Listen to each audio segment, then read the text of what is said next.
All right, good evening, Rope Breakers. Welcome to React Hell in a Cell. We just got done with a wonderful, amazing, exciting pay-per-view. I don't know what that noise is, but we're gonna roll with it here on React.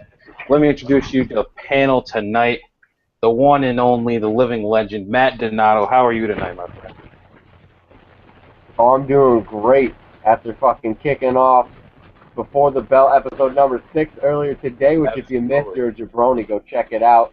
Special guest Aussie. Awesome episode. I'm pumped to talk about Hell in a Cell right now. Oh, I am too. And of course, the other Rope Breaker joining us tonight, Randy Hill. How are you tonight, my friend? The one behind 21. I'm always doing good. How about yourself? I am great. I am happy with the pay-per-view that we just watched. There's a lot to talk about, a lot of exciting moments. I mean, the matches were good. I mean, there's not a whole lot of bad I can say about this, but I'm going to try to find something.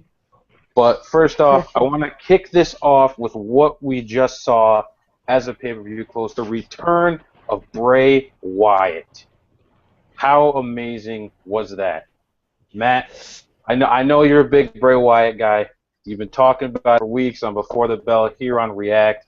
What was your reaction once the lights went out? I want to know.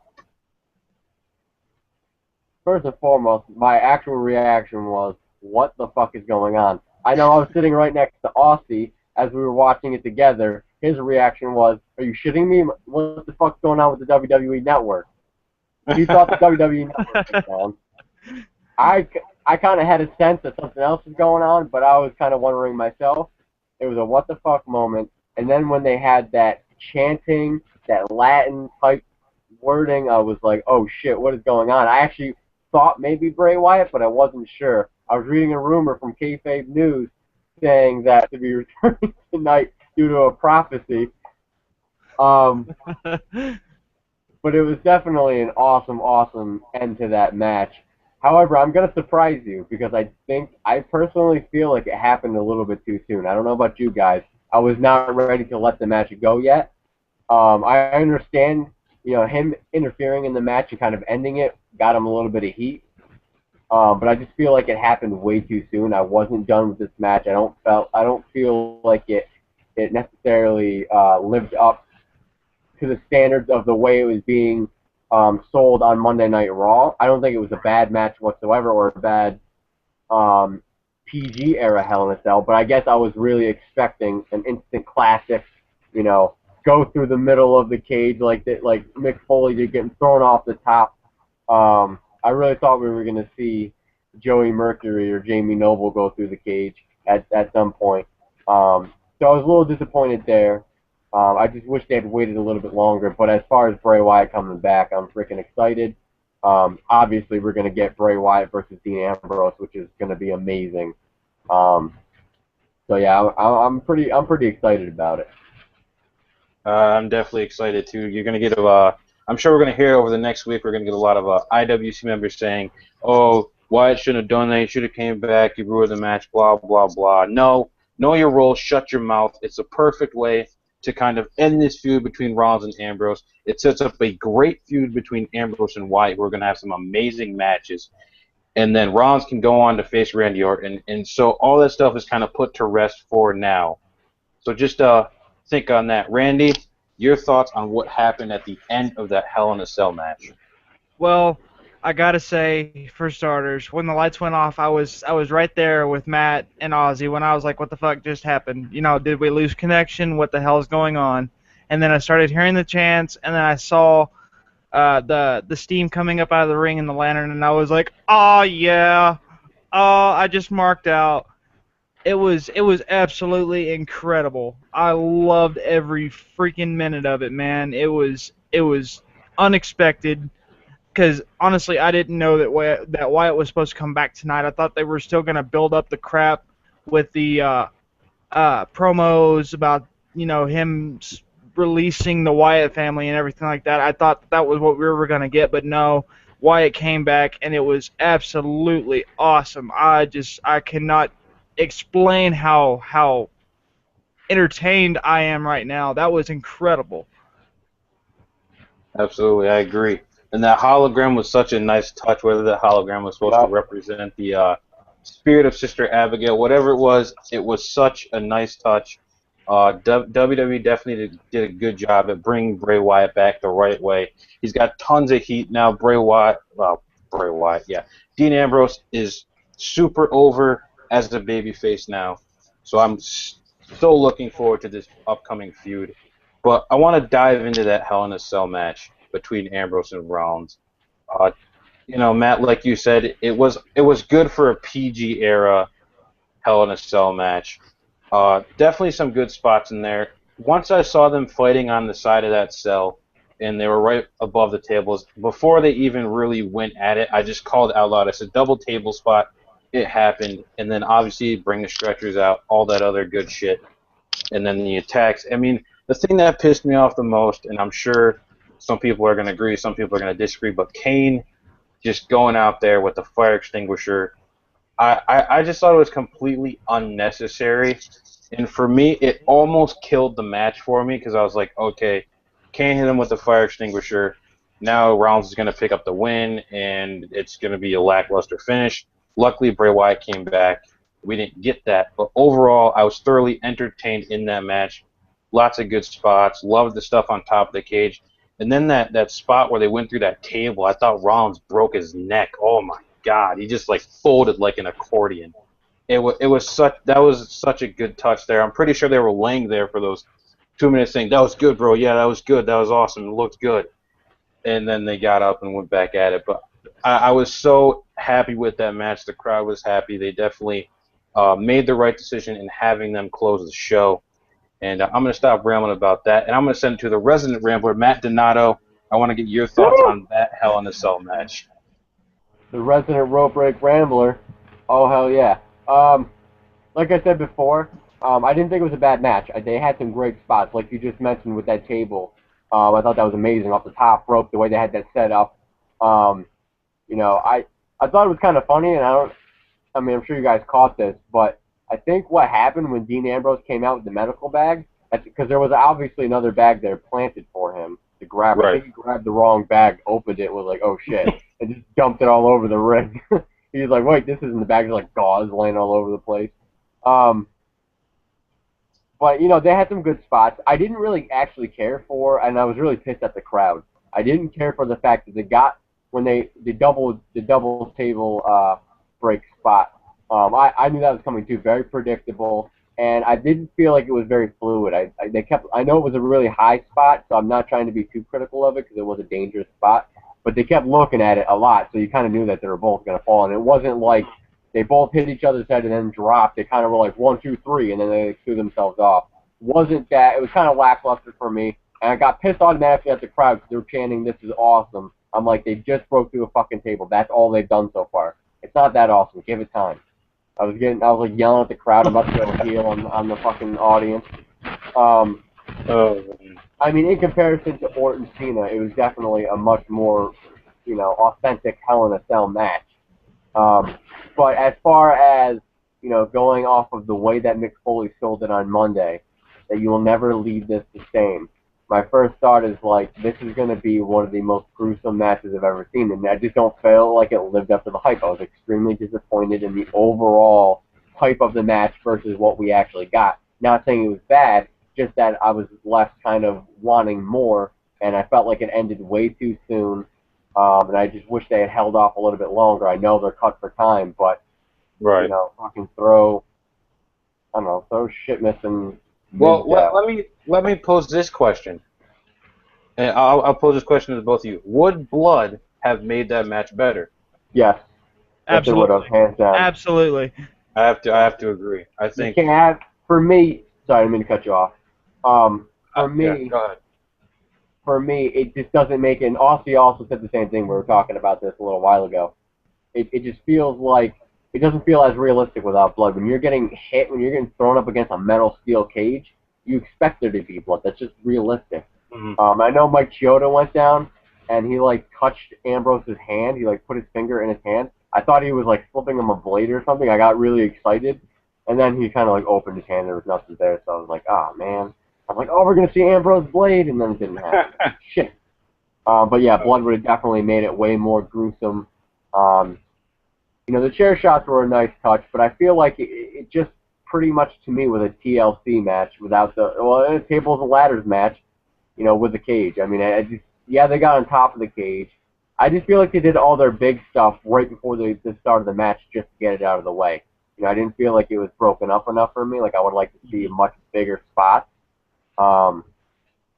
They did what they did, and it was a great match. I'm not saying it wasn't, but I was definitely left a little disappointed overall.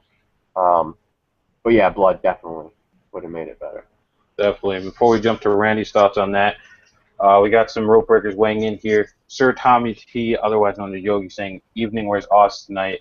And Aussie is not here tonight. He has to get up early in the morning, so he won't be joining us tonight. But you can catch him on the Sharpshoot on Thursdays at noon.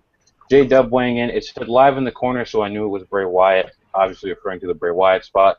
Then J-Dub weighing in 2 more times, saying Kane interrupting was stupid as hell. I agree. And then calling out Matt, saying, Matt, that was the best they could have done in the PG era Hell in the Cell. I don't know if you caught Matt's comment, but he did say that it was decent for a PG era Hell in the Cell. Yeah. Listen. I'm gonna lay this. Listen. I completely agree with you. I'm not saying it was a bad. Listen to my words. I'm not saying that it was a bad Hell in a Cell whatsoever. It was a great Hell in a Cell for the PG era. I'm just saying that as for what they were selling us on that Raw leading into this pay-per-view, it just didn't, for me, this is just my opinion, it just didn't match up to the way that they were selling it. The way Mick Foley was talking about how he views his life in 2 separate phases, pre-cell and post-cell. I'm thinking to myself, shit, these 2 guys are going to rip each other apart. And we didn't necessarily get that in the sense that I was hoping for. I get, I hype myself up, I get excited, and then I get let down. I should already know by now we're not going to get those types of matches anymore. So for a PG era Hell in a Cell, it was definitely good. I'm not saying that. And Sir Tommy T, I just want to say to you, I'm not fucking good enough for you. Whereas I'm right here. That should be perfect. I don't know. We're not good enough for you? Oh, hold on. This panel's not good enough for you? I know. Tell that shit. I'm upset. All right. I'm going to stop calling out the rope breakers here. Randy, do you have anything to add to what Matt has said here about that Hell in a Cell match? Actually, yes, I do. Whenever the 2 Golden Boys came out with Rollins, I was like, oh my God, here we go again. I was like, Jesus Christ, why are these guys even coming out? But I mean, I knew that it was gonna draw them in to be, I guess, played out like oh, we're gonna save Rollins, and then we're both pansy ass bitches, and we're just gonna make it look like we're not even worth a damn, because they're not. But the whole spot where they did the 2 tables with the spot where Ambrose fell or jumped on Rollins, like you said, that was absolutely phenomenal. I loved it. It looked like he killed him. I'm not even gonna lie. And then the spot where Ambrose fell into the table, I guess, or he was thrown into the table, it looked like he snapped his fucking neck. I'm not even gonna lie, because he fell in the corner of the table like Cena did back. I think it was back at TLC, or no, it was Extreme Rules or some shit like that, where they had the ladder match. Yeah, with TLC. But it looked like it fucking killed him at first, because he just was not moving, and I knew he had to be thinking to himself, I just sold the hell out of that. I made it look legit as hell, And then the spot where they fell off the side of the cage, I heard Michael Cole say, he had never seen anything like that before, and I was like, dude, shut the fuck up. Just shut the fuck up right now. Just shut up, because you're so full of shit. You are so full of shit, Well, according to Michael Cole, Dolph Ziggler is the most accomplished amateur wrestler in the business right now. Fuck you, Cole. No, he's not. He's top 10 definitely, but shut up. I agree with you. And I mean, don't get me wrong, Dolph Ziggler's my boy, but I mean, Michael Cole just needs to shut the fuck up for 5 seconds. Just shut up. I mean, I didn't even hear any gay jokes out of Lawler tonight. It was just Michael Cole, shut the fuck up. Seriously. Oh and, man, and Randy then Hill laying a smackdown on Michael Cole. I got you at WrestleMania 31, buddy. I got you. But anyways, back on topic. After that shot, they brought out the paramedics and everything like that. And I mean, I knew that they weren't gonna end it like that. They couldn't have. I mean, it would have made so many people hate the WWE just that much more. Because they've lost so much money here lately. So if they would have ended it like that, it would have been so much shittier. And I mean, I wouldn't even be doing the show tonight because I would have just been so fucking pissed off because if they would have ended it like that, it would it I don't even have the words to say how pissed I would have been. But no, I'm glad that they ended it the way that they did. And like Matt said, I wish it could have gone on longer, but I get the fact that they're on a time cut. So I mean, I'll give the match its credit where it's due. I mean, the feud's finally over. Not that I wanted it to be over, but I mean, it was a good ending. I'm glad that Seth Rollins got over. And I mean, it's gonna be the way it's gonna be. It's gonna Oh be the way it's shit. gonna be. Oh shit. All right, before we jump to the people's eyebrow here, Yogi weighing in saying or giving his thoughts about the pay-per-view, saying, "I thought it was a great pay-per-view. To be honest, IC match was brilliant. Uh, we'll get to that in a minute. Orton Cena was good as usual. Both Divas matches were okay, and main event was brilliant, solid 9 out of 10, I thought." And then referring to Cole, he also said the Bella Twin match was the best sibling match ever. Cole, go fuck yourself. Matt, people's eyebrow, time for you. People's eyebrow. All I just want to say to you, Randy Hill, is I disagree with you just on the fact that I don't think this feud is over. I think it's just on the back burner while they continue the Seth Rollins.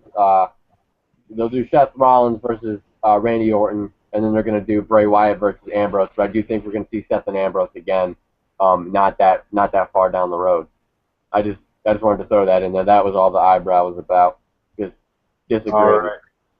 Well, that is Nothing enough major. talk about Seth Rollins versus Dean Ambrose. We rambled on about that long enough. We got to move on here in the show. And we're going to move on to the next Hell in a Cell match that was on the card, which John Cena versus Randy Orton. Can't really say anything bad about this match. Like I pointed out on our Facebook page, that even though this rivalry is as old as dirt, it's been around since the beginning of time. They still know how to go out there and put on a good match. The chemistry is always great. Lots of good spots in that match, especially that AA to the inverted RKO. That was so brilliant. That was beautiful. It was so clean. It was so crisp. It happened out of nowhere. Yep, there's the pun for the day, people. But it was such a good match all the way through. I loved how Orton just came out right in the beginning and just started hammering away on Cena, really bringing it to him, just showing that good heel side that Orton really is and how he can be such a intimidating presence in the ring. I thought that was great. And then obviously towards the end it got kind of predictable. You knew, like, in that corner with that table, it was over right there, and then you knew Cena was going to throw him through the table, and that was going to be it. At one point, Orton was underneath the table, and he kind of had it in his hands. And for a second, I thought he was going to lift the table up and throw it at Cena's head. I know that sounds ridiculous, but that would have been awesome. Just Cena jumps down, table goes up. I thought that would have been brilliant, but it didn't happen. Either way, LOL, Cena wins and goes on to face Brock Lesnar for the WWE World Heavyweight Championship for the third time, I believe at Royal Rumble. And we're all going to be disappointed about that. We already are, and the closer we get to it, the more disappointed we're going to be. So, Randy, I'm going to start with you. What do you want to add to what I have to say about that match? Like you said, they always have great chemistry when they get in the ring. The only match that I have never liked between the two was the Money in the Bank match. Or no, shit, I'm stupid as fuck. Wasn't that Money in the Bank? I'm sorry. It was. Damn it, Randy. I just blow my head off. I need to look at the flowers. Carol needs to blow my head off. This is a Thank cricket you. for you, buddy. Thank you. Yes. The Daniel Bryant chant all around the table. But no, I mean, I really don't like seeing the two together. granted, they have good matches and everything like that, but I just don't like seeing the two together. I've seen it so many times, and I mean, the only good thing that I saw out of that match was the AA converted into the RKO. That was fucking beautiful. Beautiful. I loved it. That was about it. I mean, that match was interfering with The Walking Dead for me, so I was kind of in between the two shows, and The Walking Dead it topped that one. I'm sorry, I gotta say it. It topped the Orton Cena match. Sue me, shoot me, do whatever you have to do. But I mean, that's all I gotta say about it. Sue him, shoot him, do what you have to do. All right, people, get your guns, get ready, go hunt down Randy Hill. All right, Matt. Before I jump to you, Riku78 saying the Ambrose Seth match was so stupid. Well, that is a strong opinion, and can't say we agree with you. And I'm not even gonna go there. I'm gonna move on now. J-Dub saying AA to the RKO is off the hook, and the first RKO from Cena coming off the ropes was awesome too. Yogi Sir Tommy T saying, do you reckon we might get an Ambrose Rollins WrestleMania match? It's possible, depending on where they are at that current time on the road to WrestleMania. We won't really know until after the Royal Rumble and the new WWE pay-per-view, Fastlane. Yeah, let that one sink in. That's actually what they're fucking calling it? Yep, they're calling it WWE Fastlane. Oh, okay. That sounds like a goddamn NASCAR event. Riku78 saying probably not Tommy. They just buried their feud since Wyatt came out. They didn't really bury the feud. They just ended the feud for now to set up a new feud for Ambrose and to move Rollins on to Randy Orton. So the feud is not buried. It's just done for now. And then J-Dub saying Ambrose Rollins can definitely meet again at WrestleMania when Rollins catches in on Orton after he beats Lesnar. So J-Dub saying that Orton's going to go after Lesnar at WrestleMania, going against the Roman Reigns conspiracy that's happening. But, Matt, I want to get your thoughts now on Randy Orton versus John Cena. Well, the eyebrows going up to whoever just said that fucking Orton's going to beat Brock Lesnar. Good luck with that. Good luck. I don't see that ever happening. I don't think that would make any sense. They've been building up Cena, and they want a young guy to get over. And I really do think it's going to be Roman Reigns, so I apologize if you're disappointed in that. I know I'm going to be if that happens. But anyway, after hearing the pay-per-view name Fastlane, I'm going to retire from Rope Break Wrestling. If you guys need me or are looking for me, I will be on my roof. No. That's just a ridiculous name. God damn, that's a Vince McMahon special right there. I'm just caught. Or fucking no, it wasn't. It was Michael P. Hayes.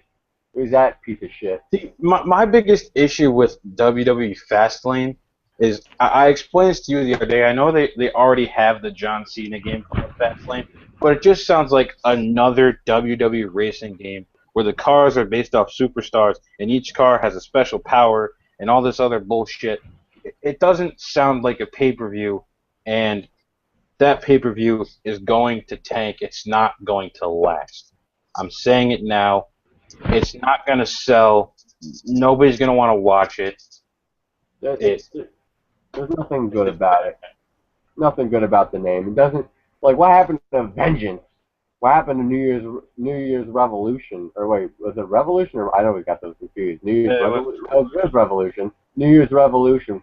What was it? Backlash. No Way Out. No Way Out. No Way Out was Elimination Chamber with a different name, but even still, like that sounds better. That sounds better than Elimination Chamber. No Way Out. Like those names are like, holy shit, this paper is gonna be off Fastlane. I'm like, am I in the fucking throughway? Like the Northway? What's going on here? Yeah. Do I need an easy pass to fucking watch this pay-per-view? All right, we're gonna start talking about Fastlane. Anyway, yeah, we gotta get going. I gotta talk about. Yeah, if you guys want to hear more about Fastlane, Matt might talk about it on Before the Bell, which you can catch every Friday at noon-ish, give or take.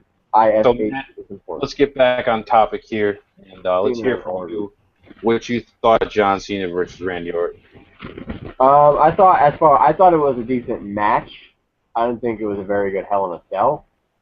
Right. Just typical WWE They never utilized. They really didn't utilize the style. It might as well have just been, a no holds barred street fight. Not even street fight because that's, just no holds barred. It was nothing special to me. Same thing. Clean victory from Cena made no sense. It really didn't further anything. I would like to have seen some sort of interference, from Seth Rollins.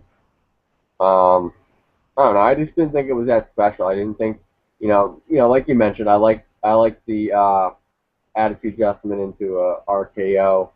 I thought that was pretty sweet. Actually, at first, when it first happened, I didn't even I didn't know it happened. And it was so smooth.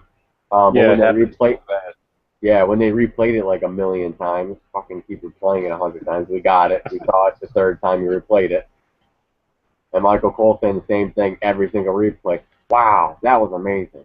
Fuck, shut up. Stop. Oh my God. Me and Matt need a tag team against Michael Cole. It's got to happen. All right, WrestleMania 31, Matt Donato and Randy Hill versus Michael Cole. It's happening. Sounds like a plan. That was cool. Actually, I thought it would have been a better spot if he reversed the attitude adjustment into an RKO through the table off the top rope, like when they were doing that maneuver. If he did the RKO, or if he did the attitude adjustment off the top to the table, if they moved the table closer to the turnbuckle and then he RKO'd him through the table, I thought that would have been a way better spot. That's just me nitpicking. I didn't care for it. I mean, it was a typical Randy Orton-Cena match. They had a couple decent spots. Cena wins. Like you said, LOL, Cena wins. Goes on to face Lesnar. And then probably again at Royal Rumble. Pretty much drawing the life out of this rivalry and making me bored of Lesnar. It's not really the best way to build up your big heel there. We've seen that he can beat Cena. Why do we got to see it 2 more times? It just doesn't make any sense. Right. I don't know. I just didn't care for the match overall. I didn't think it was bad. I don't know. I just didn't think it was a good Hell in a Cell. But that's to be expected in this era. I agree. So that's really all I got to say about that.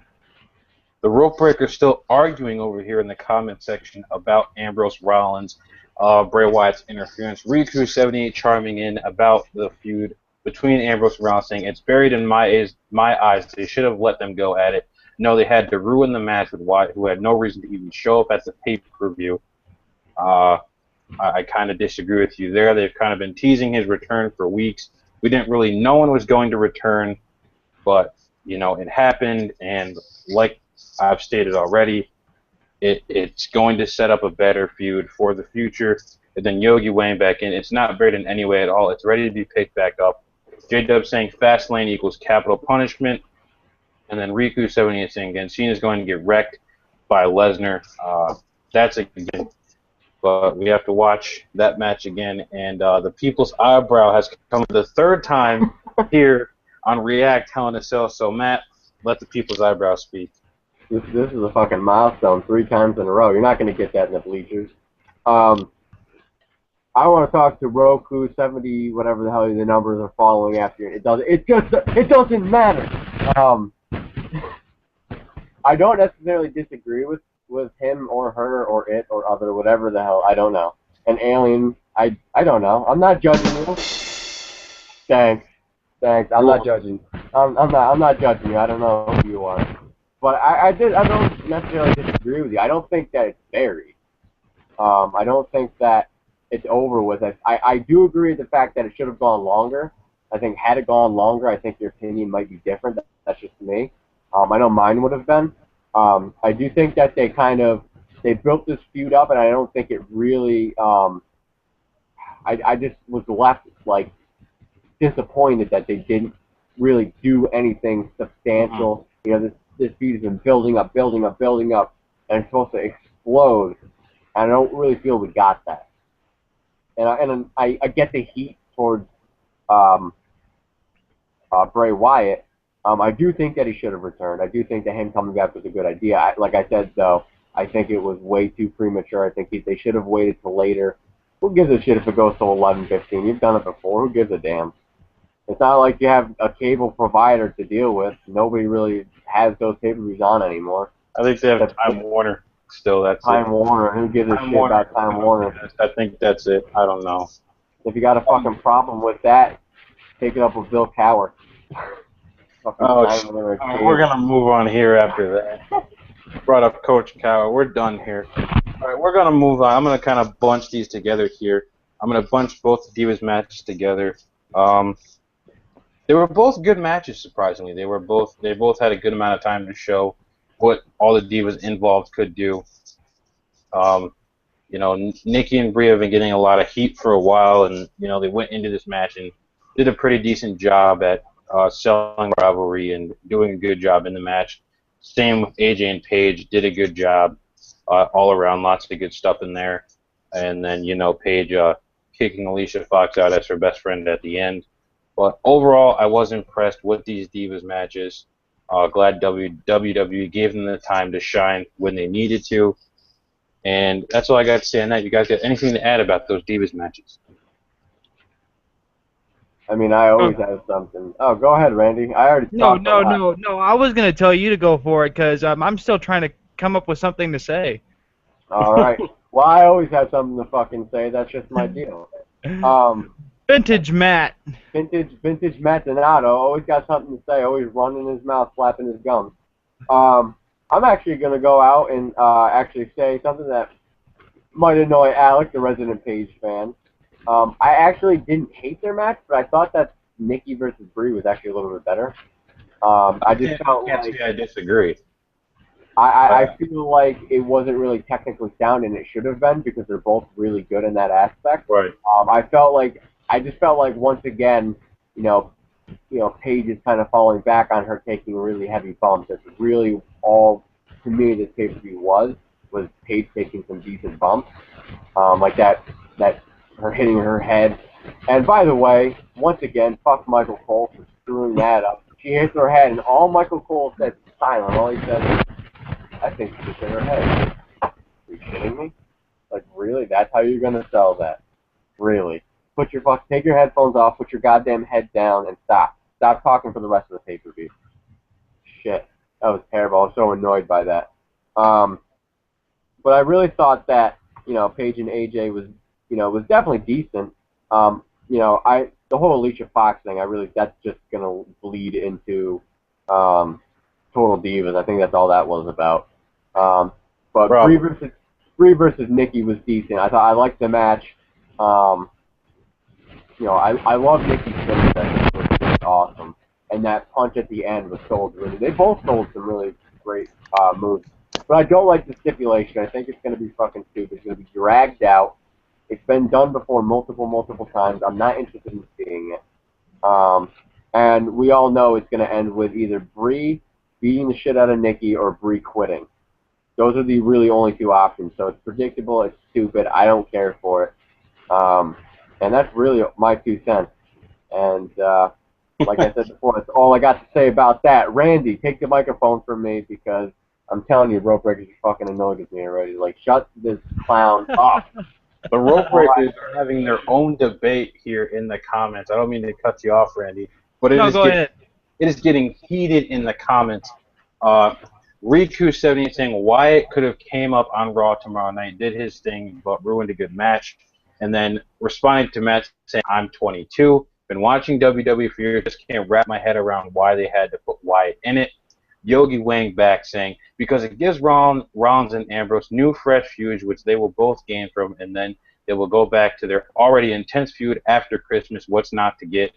And then J-Dub saying, the match was going nowhere actually, and Wyatt interfering was a huge swerve and set up an epic new feud. Ambrose is really the only person who matches up with Wyatt. It's getting heated. It's about to come to blows here in the comment sections on React Hell in the Cell. Randy, you got any thoughts on those Divas matches? The only thing I can say is the Bella fight. It was a lot better than the Paige AJ fight. I gotta give it that. It was a lot better.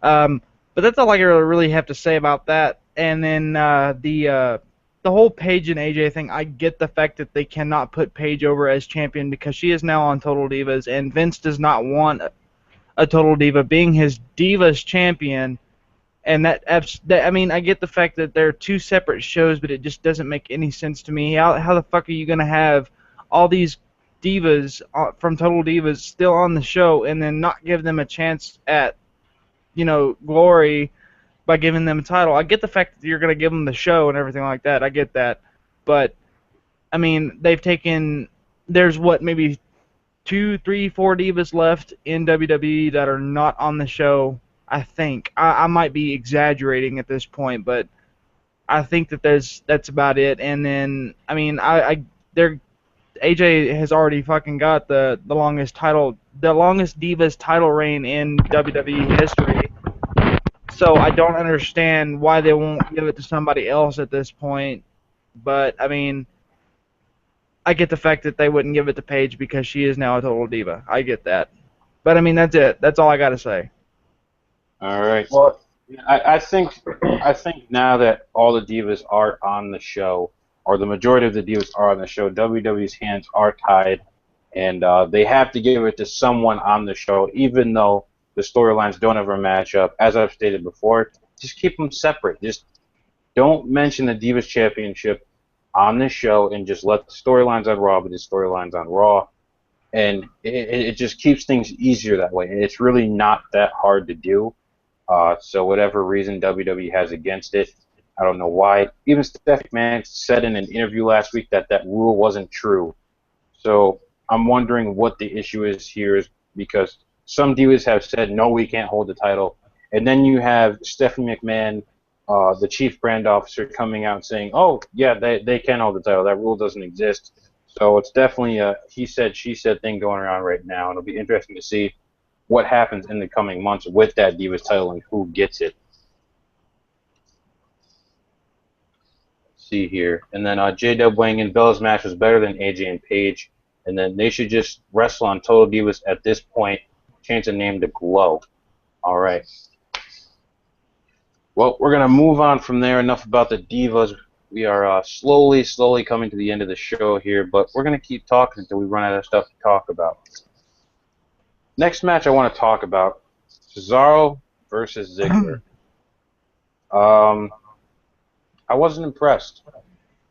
I was not impressed at all. I thought that match could have been better. I didn't really care for the victor. I just wasn't impressed by the match just because of the level of talent that is really there. It should have been a lot better. It should have been a lot more thrilling. It should have been a lot more exciting than it was. Sure, there were some good spots, but other than that, I wasn't too impressed by what happened. And then they opened the show, so they suffer from that. So, maybe we see them go at it again for the IC title, but I just wasn't as impressed by the match as I should have been. And I know, Randy, you're getting pretty amped up over there, so I'm going to shoot it to you.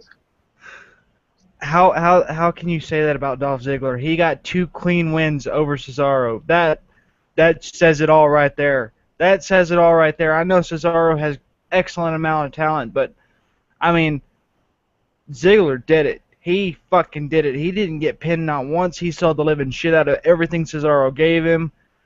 And that's my boy Ziggler. I gotta give that man full fucking props. That is my boy. I gotta go with him 110%.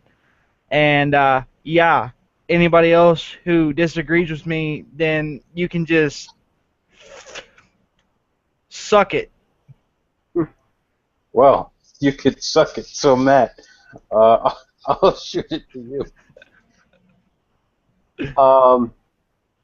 I don't know. I'm kind of on the fence with this one. I love Ziggler, but I'm kind of, I don't know, I'm kind of tired of him, honestly.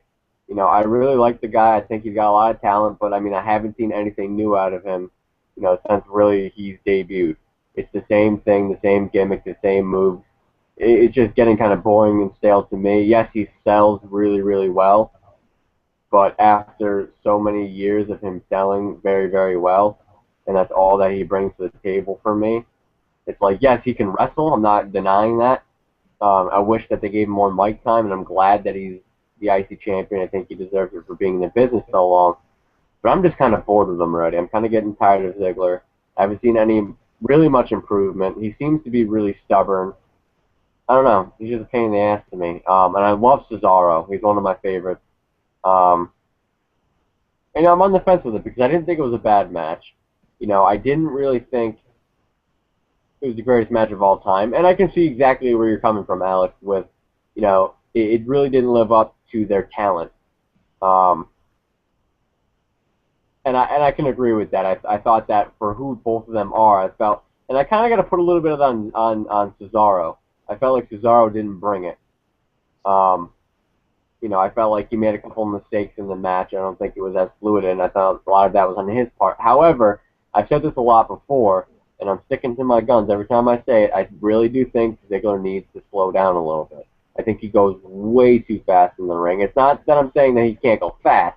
I just think he really needs to, and people tell him this all the time, and he gets pissed off, but what he's not understanding is that when you wrestle other people, sometimes they can't keep up with you, and that's not fair. You got to think about the total picture.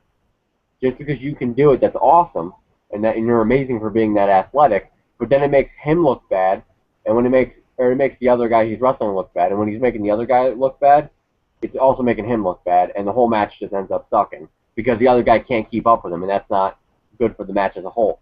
I think that's kind of where they run into the problem with him and Cesaro. Cesaro is a very slow, methodical wrestler. Ziggler is very fast, athletic.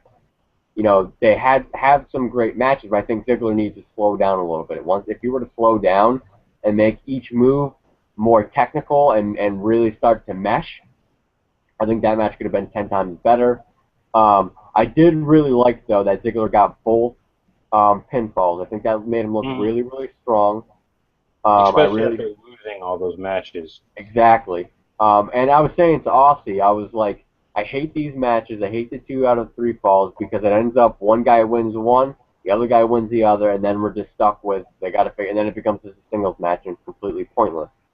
So I'm happy that they found a way to make it interesting. Didn't expect Ziggler to actually win right there, so that was a surprise. But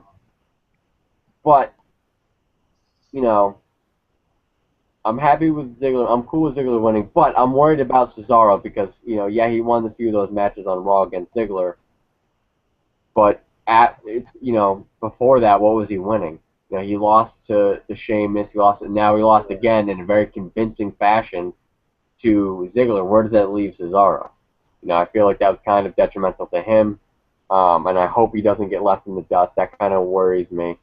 I thought the match was good, though. I really did think they did a good job. But I see where you're coming from with it didn't necessarily live up to their talent. I think it could have been better, but for what it was, I definitely enjoyed watching it. I thought there were a couple cool spots. I really liked the suplex that Cesaro did off the top rope because, it wasn't like Ziggler was pushing off of the ropes. Cesaro muscled that, and I thought that was really impressive. The double underhook, pedigree-like, into the power bomb. That was impressive.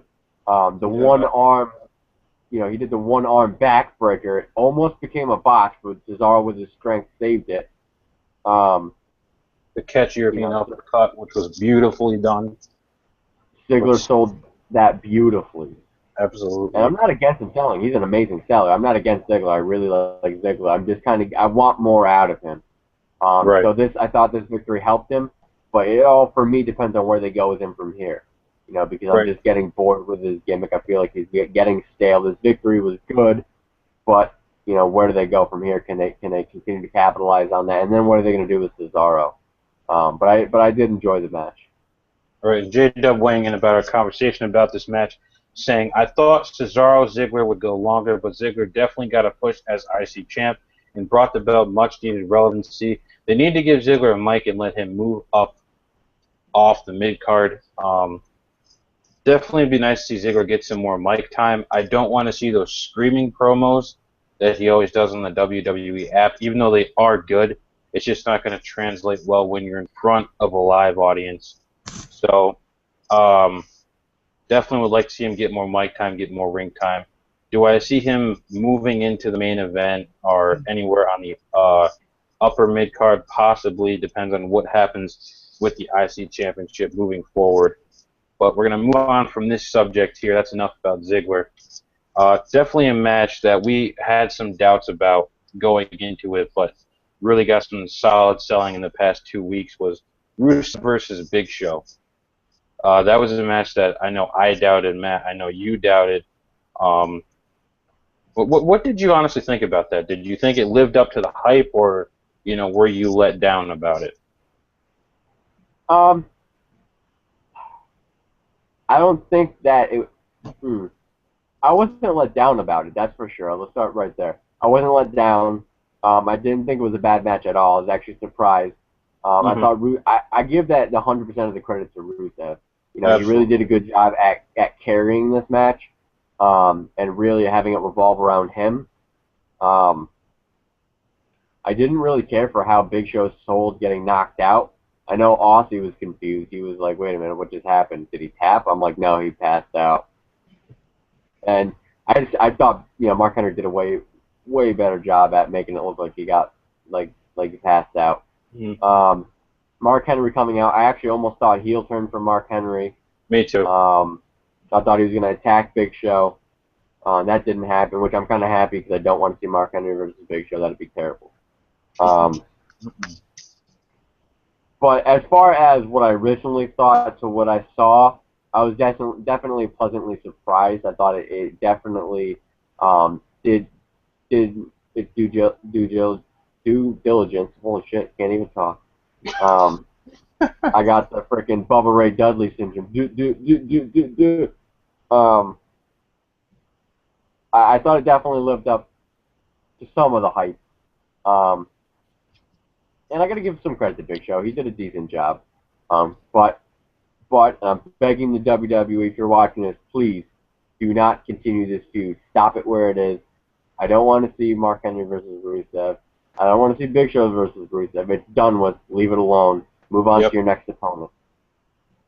Yep, I definitely agree with you there. I got to say, though, I do think that the next opponent that Rusev should be facing right now, the only opponent left for him to face, would be Sheamus. I think that's the only guy he can face, and he needs to win the United States Championship. The only way this is going to be awesome, I think he could really get over as a heel by winning that U.S. Championship from Sheamus. So I'm interested to see where they go with that. But I was definitely pleasantly surprised. All right, yeah, definitely hoping that they do move on to Rusev and Sheamus for a feud for that U.S. title. Randy, do you have anything to add about that Rusev versus Big Show match? Yeah, actually I do. I saw it, and I knew that the Big Show wasn't going to win it, of course. They put two big guys in the same ring together, and those matches, I'm sorry, but they never live up to their hype. Two big guys in one ring never live up to the hype. And I hate the WWE for the fact that they keep pushing and pushing and pushing this whole Russia versus US, and they always got to get USA over, but it never happens, and it's pissing me off because it makes me feel like it's making us look bad because we cannot conquer this big heel of a Russian character that is Rusev. And I agree with Matt whenever he says it. They need to have Sheamus versus Rusev, and Rusev win the U.S. title back, from him, and then have it would make so much more sense than having, the big guys continuously going at each other. If Sheamus lost the U.S. title, it would make so much more sense to have him holding that belt. Don't get me wrong, like I just said, I absolutely hate the fact that they keep having this,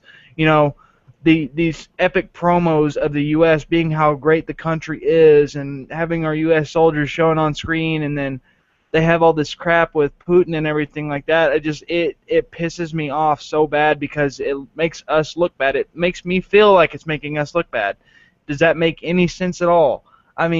It just, every time I see a U.S. tribute and then have us lose to Russia, it's just, I get the fact that it's supposed to be massive, massive heat on Rusev and everything like that. And I've been seeing a lot of people saying that Kurt Angle is supposed to return and face him at WrestleMania 31, and I'm sorry, but it's not going to happen, people. It's not happening. He turned down the WWE contract. He turned it down. It's not happening. Go cry. Go do whatever you have to do. Slit your wrist. Whatever. It's not happening. Kurt Angle's not coming back. I don't care what anybody says. If he does, bravo to him. You know, but I'm like Matt. I'm like, brah. Come on. All right. Seriously. Yeah, it's definitely a time to move on from that storyline. Sir Tommy T posing a new here. Ryback versus Rusev. Yes. I think that would be a great feud. That would be a great feud for sure.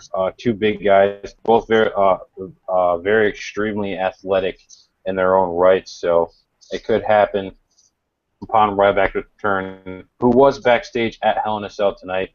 Not sure why. Maybe we see him return tomorrow on Raw, some of the backstage segment, or did some stuff for the network. We don't really know. And then J-Dub saying Big Show sold Rusev to the people who didn't really care for his style. Rusev versus Cena at WrestleMania, and which will most likely end in LOL Cena wins. I'm going to leave it at that. Because that's how every single match with Cena goes at WrestleMania. Now, Matt, did I see a people's eyebrow at all while Randy was talking? I saw a little bit of There definitely was people eyebrow There popping up. was a little one. I think I saw a little one.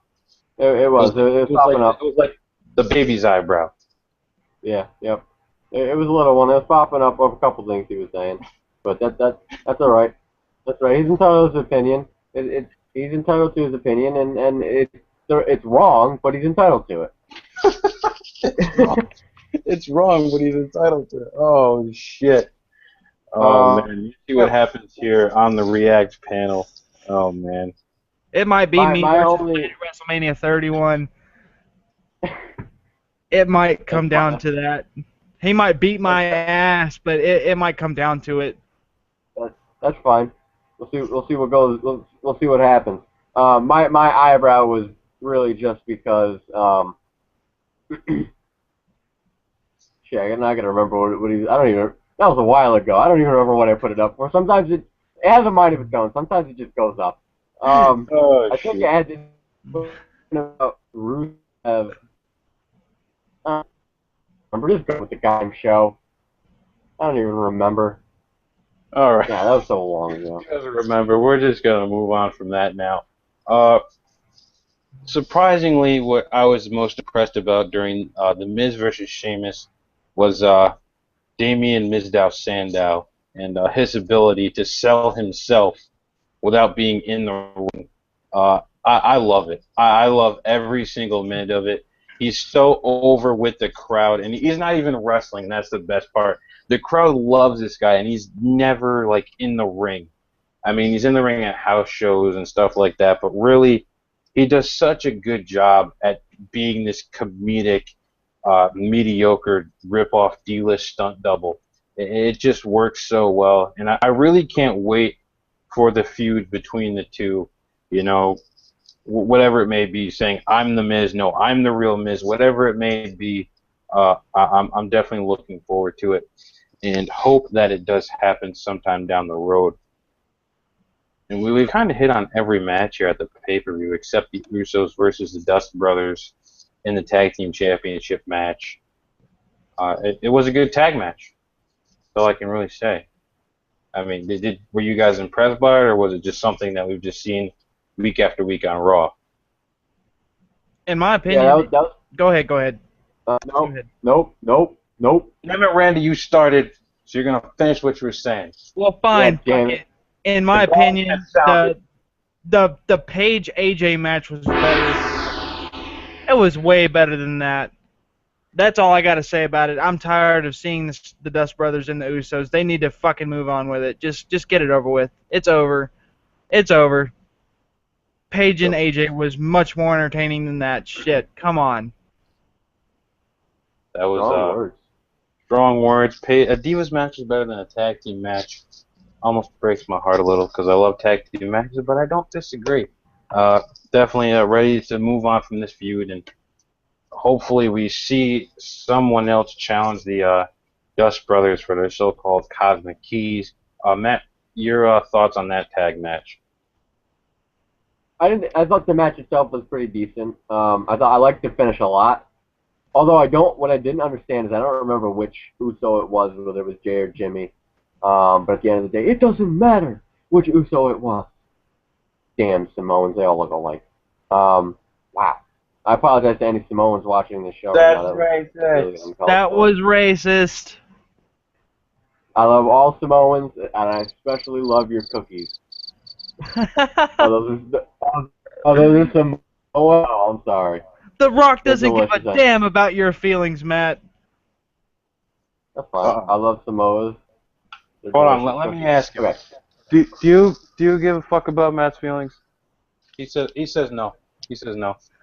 That's fine. The Rock doesn't have to give a God shit about my damn it. feelings.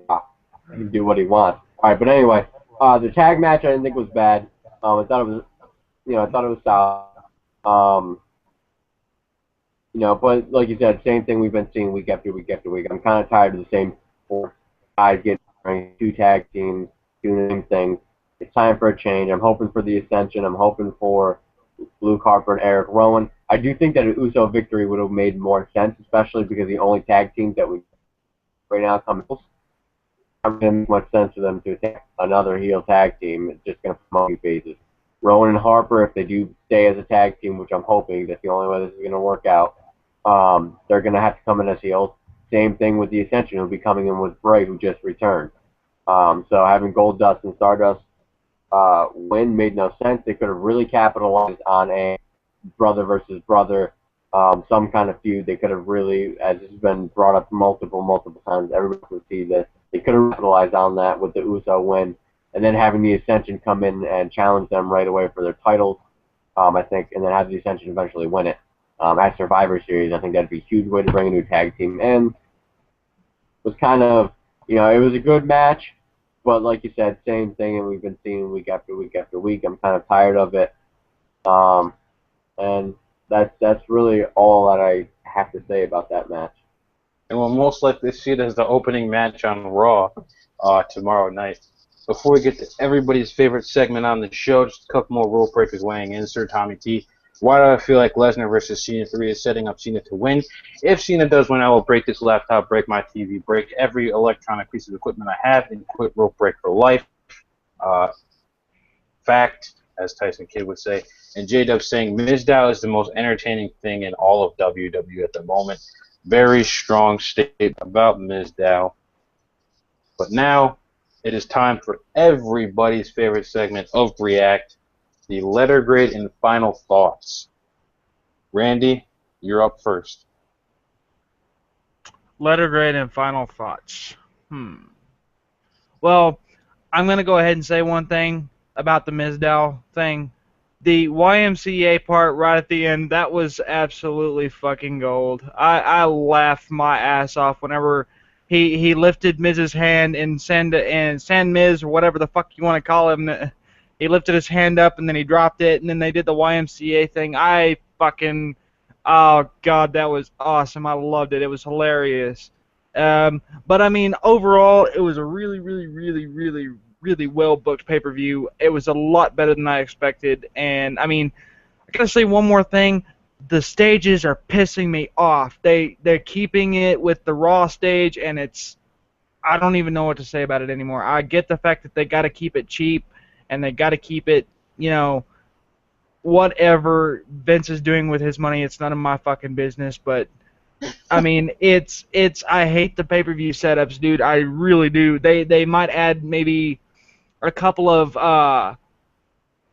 more LED lights or some shit to the fucking thing, but I mean, other than that, I really want to see a souped up pay-per-view. I know they're probably saving it for Mania, but I really want to see a souped up pay-per-view, dude.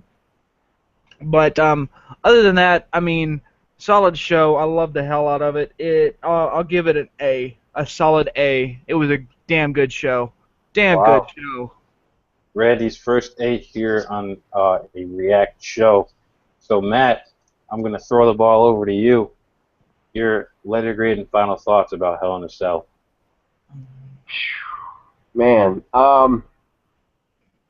actually, I do have one thing to say. I'm also going to touch on the Mizdow thing. I actually didn't necessarily care for the end with the INC. I thought it was over the top and kind of unnecessary. I liked him rolling into the ring after the Miz got counted and then just laid there right next to him like he just got kicked. I thought that was hilarious.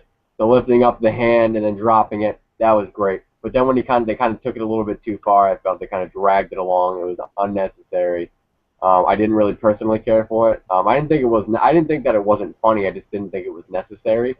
But the crowd ate it up. Randy loved it. So I guess it did its job. So with that being said, I thought as far as booking goes, I thought as match placement goes, because I'm a huge stickler for that. Anybody who's watched the show and knows anything about me knows that I'm a stickler for match placement. It's so important and often overlooked. You can't just clump all the shitty matches into 1 hour and then, or all, it ruins that hour and then ruins the show because nobody wants to keep tuning in for shitty match after shitty match after shitty match. But when you break it up like they did tonight, I thought they did a solid job at breaking it up. I really did enjoy the pay-per-view. I didn't think it was a bad pay-per-view. All throughout, I thought every match did a solid job. But I'm even going to go on the record as saying I thought that last week's Raw was actually better than this week's pay-per-view. Wow. That's just my opinion. Wow. Yeah, I know. I thought that last week's Raw was a lot more solid than this week's pay-per-view. I thought because of it being a pay-per-view, I think that's my issue. Because of it being a pay-per-view and the hype that it got as a Hell in a Cell, I just wasn't thoroughly impressed with some of the matches. I just didn't think John Cena versus Orton was a good Hell in a Cell match. A good no-holds-barred match, maybe. Hell in a Cell, not really. As far as, Ambrose and Rollins, great match. Decent Hell in a Cell, but not for what it was being hyped up on Raw. Bray Wyatt being, interfering in this match, I thought it was too premature. I thought that some of the matches could have been, the pay-per-view could have been better. It was definitely a great show. Had this been a Monday Night Raw, I would easily give it a solid A. But because it was a pay-per-view, I'm going to go ahead and give it a B+. That's my letter grade for it. It was a B+ player. And I want to make... Exactly. I want to make this perfectly clear, and I'm even sitting straight right now. Because apparently people on... a lot of the rope breakers don't hear me very clearly, so I want to make sure this doesn't get misconstrued. I'm not saying the pay-per-view sucked. I'm not saying it was a bad pay-per-view, and I'm not saying it was a bad Hell in a Cell. I'm just saying it didn't live up to its own hype. I was probably a little more excited for it and thought it was going to be better than it actually was. And I thought one out of the two Hell in a Cell matches didn't deliver as a Hell in a Cell match. Not saying the pay-per-view sucked, but I think I would have preferred it better if it were for free and a Monday Night Raw live every week. Probably would have thought it would have been much better. The Bray Wyatt swerve was not enough for me to really get invested in this pay-per-view because I thought, like I said, it happened way too prematurely. And I actually got to agree with Roku, I don't remember his name, whatever. He was saying that this could have happened, Bray Wyatt's return could have happened on Raw. I wouldn't have minded that, and I think that could have been too. But the only thing I got to say with that is it did give him a big superstar feel by him debuting or returning on a pay-per-view. That gives him a huge superstar feel and makes me feel like they're really pushing this guy. So that's the only reason I really like that they did it on the pay-per-view, but I wouldn't have minded on Raw either. But I got to stick with my B+. I didn't think it was terrible at all. I enjoyed it, but as far as a pay-per-view, I just didn't feel like it lived up to its hype. Very strong statement here from Matt on React Hell in a Cell. One of his stronger statements for sure in recent weeks. And I can't say I disagree. I do think it was booked the right way. The matches were booked in the right places where they should have been.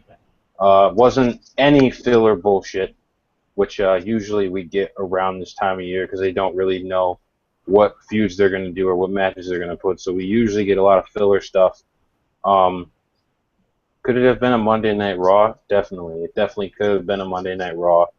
The Hell in a Cell matches, it's the PG era, so there can't be a lot done. But with the talent that was in those matches, especially Rollins and Ambrose, they could have improved a little bit. And definitely on the point of Wyatt, You know, he could have come back on Raw tomorrow night and it would have had the same effect, but coming back on Hell in a Cell gives him just a bigger platform to shine. Really announces like, "Hey, I'm back," and you know, I'm sure we're gonna get a message tomorrow on his actions. And for that reason, I'm going to give the pay-per-view a B, solid B. No B plus, no B minus, just a B. It was average. I enjoyed it. I was thoroughly entertained the entire time, but I think it could have just been a little more exciting in certain parts. And I hope that Survivor Series follows suit and keeps me entertained because there's a lot going into that. We might see Brock Lesnar, we might not. There might be a title match, there might not. We don't know, but I hope Survivor Series is on the same level of entertainment that Hell in a Cell was. And we are way into overtime here.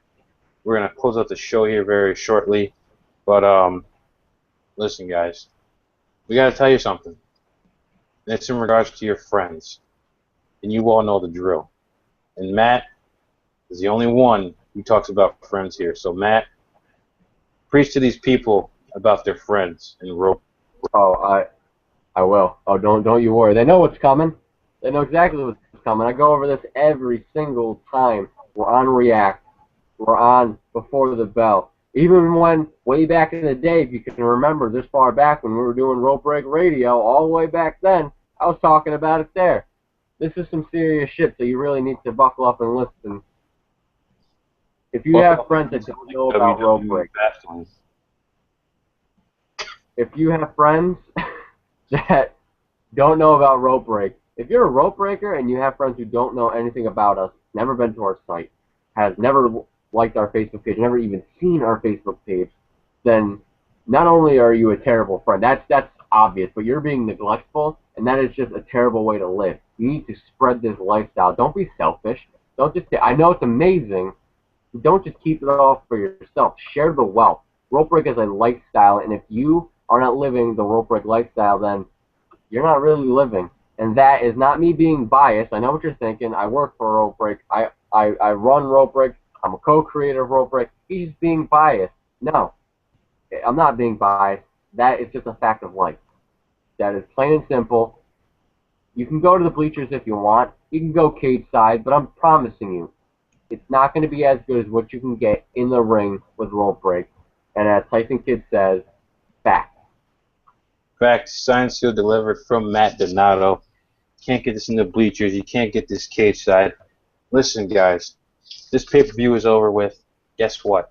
Survivor Series is coming up. And if you haven't been paying attention to our Facebook page or Twitter, then you're sleeping on Rope Break because we are giving away a free copy of WWE 2K15 on the console of your choice with the cover of your choice if you choose to replace the John Cena cover if we hit 3,000 likes by Survivor Series. Now, a lot of people are thinking, well, most of you are going to have the game by then, so I don't see the point in winning it from you guys. It's free. It is a free game. You won't have to go out and spend the $64.70, you know, with tax and all that other bullshit on the game. You can get it free from Rope Break. So tell your friends, tell your friends' friends, tell your aunts, your cousins, your uncles, everybody. Tell everybody that this giveaway is happening. Share Rope Break. Get Rope Break out there. It is a lifestyle, as Matt said. And listen, guys, you can see us right back here on YouTube tomorrow night for React After Raw. We are there every single Monday night, immediately following Monday Night Raw. Do the same stuff all over again. And then on Thursdays, you can catch the Sharpshoot with Aussie around noon. And then on Fridays, Before the Bell with Matt around noon-ish, give or take. That is a tagline for the show. And listen, guys. Noon-ish, give or take. Noon-ish, give or take. That's the schedule. That's what it says on our Rope Break schedule. Before the Bell, noon-ish, give or take. All right, ladies and gentlemen, that is our show. And for everyone here at Rope Break, that is Matt. That is Randy. Aussie would be somewhere down there. I'm Alec. Rope Break is a lifestyle, and if you're not down with that, we got 2 words for you. Rope Break. Rope Break. Enjoy the rest of your evening, everybody.